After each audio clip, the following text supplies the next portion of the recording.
Dans ce magasin, les touristes regardent mais achètent peu. À Lourdes comme ailleurs, pas de miracle face à la crise.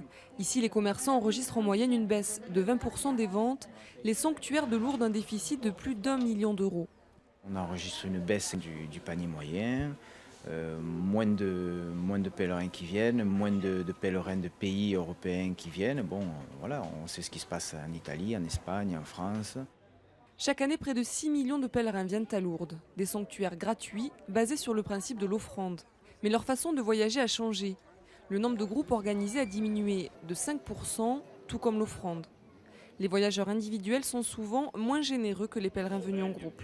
Par rapport à 2010, on a perdu pratiquement 500 000 euros d'offrandes réalisées sur place, sur site.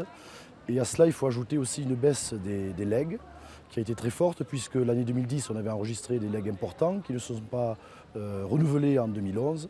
Et ces deux facteurs se cumulent pour conduire à ce déficit de 1,66 million d'euros. Pourtant, même en période de crise, pas question pour les touristes de quitter Lourdes sans acheter un cierge. Je ne vais pas prendre un cierge trop cher, mais enfin, même si c'était 5 euros le cierge, je le prendrais, quoi. Comme les Européens, les pèlerins limitent leurs dépenses. Une dizaine d'hôtels ont déjà fermé leurs portes. Les sanctuaires de Lourdes ont dû lancer un appel aux dons.